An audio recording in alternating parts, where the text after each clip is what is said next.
It's a big month for golf in Australia, with the highlight the 100th edition of one of the world's oldest professional championships, the Australian Open.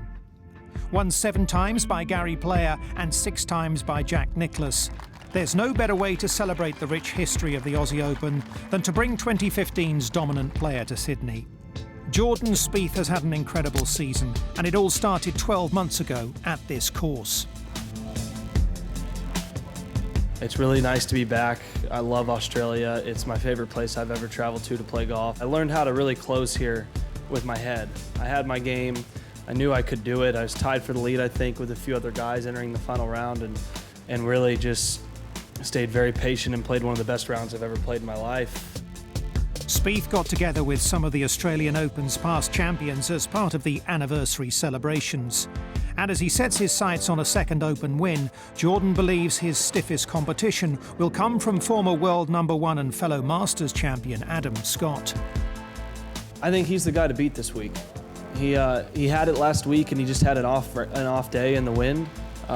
He comes into a place that he's obviously comfortable with. He's played well here, he's had good rounds, and especially being back home and everyone saying you haven't won since Colonial 2014, I guarantee you he doesn't like hearing that, and so he's going to go about trying to change that.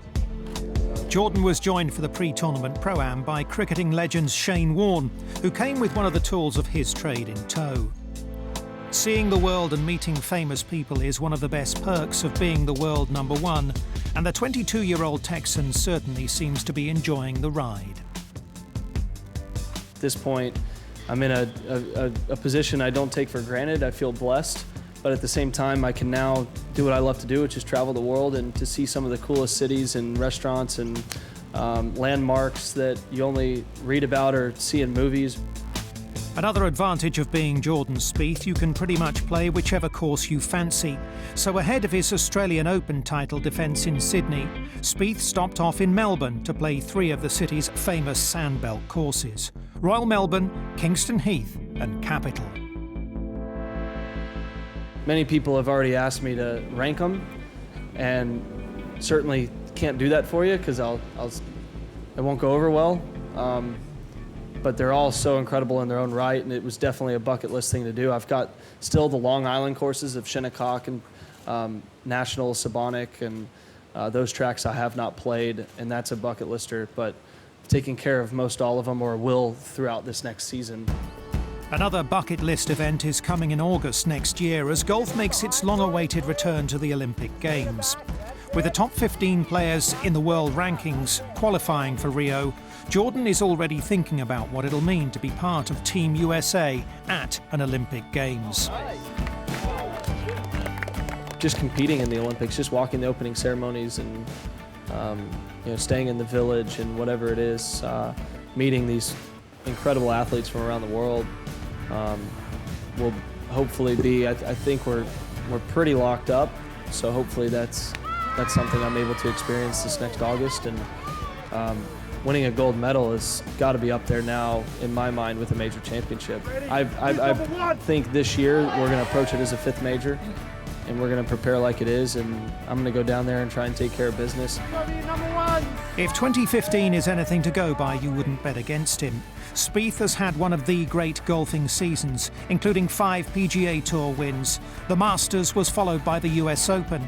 He finished 4th in the Open, 2nd at the PGA, and won the FedEx Cup. We play to have those trophies in our possession, but for me, it's funny, once they're in my possession, I feel a sense of accomplishment, but no need to flaunt them because the only thing better than 1 is 2, the only thing better than 2 is 3. So that's a pretty clear message heading into 2016. Jordan Spieth is not interested in resting on the laurels of his spectacular breakout season. Not a bit of it. Instead, he's looking for more of the same, with the main focus adding to his tally of major championships as quickly as he possibly can.